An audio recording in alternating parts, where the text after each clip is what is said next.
All right, I want to talk about the exercise requirements in the fitness log. So if you go to the fitness logs button, you will see the exercise requirements listed.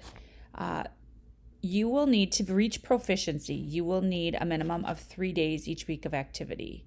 You will also need a minimum of 3 hours each week. And you must include all of the fitness components that are listed below. So you need to have a minimum of 3 days, 30 minutes of cardiorespiratory endurance activities. So you can go running, you can go biking, you can exercise walk, you can swim, you can dance, all examples of common cardio activities that students choose. You need to do it a minimum of 3 days, 30 minutes a week. So you can dance on Monday, Wednesday, and Friday, or you can swim on Tuesday, Thursday, Saturday. Minimum 3 days, 30 minutes. If you bike for 45 minutes on Monday and Wednesday, you are not meeting the exercise requirements. You need a minimum of 3 days, 30 minutes of activity. You also need a minimum of 2 days of muscular strength, endurance, or resistance training.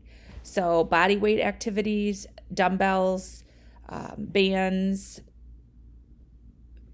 You could use kettlebells. You could use medicine balls. You could do box jumping. All types of muscular strength and resistance training. The next one is flexibility. You need a minimum of 3 days each week of flexibility. That basically means every time you exercise, you should at least cool down with some stretching. And you want to get in the habit of doing flexibility training because it does help you so you don't have injury. And it's also a good habit to get into. It also makes you more efficient in your activities. Flexibility is something that a lot of students overlook because they always think, oh, I don't need to stretch. I'm not going to pull a muscle while I go biking. But it is really good for you to do flexibility training each week. The last section talks about lifestyle activities, and they can be logged to help you meet the 3-hour time requirement, but they're not meeting any of the cardio requirements. So these are things that are healthy activities that you do on a weekly basis, but they don't necessarily meet the cardio requirement, the strength requirement, or the flexibility requirement.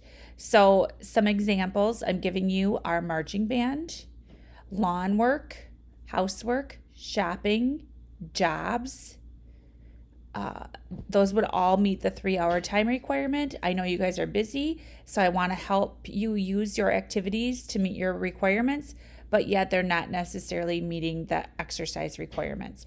Even if some of your jobs you get moving and things like that, I still want you to meet these exercise requirements for fitness levels.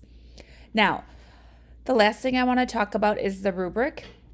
And if you're meeting the exercise requirements, you'll get at least a proficient grade. Okay, if you do 2 days, 45 minutes of cardio, you are not meeting the exercise requirements and you cannot get higher than an approaching grade. If you have a 3-hour soccer game on Sunday, you are not meeting the exercise requirements, but you can still get an approaching grade. Okay, so take a look at the rubric and, it's very clear to me. I hope it's clear to you, but you can kind of grade yourself to see where you're at after each exercise log. If you have any questions, please don't be afraid to ask me. I'm here to help you, and good luck exercising.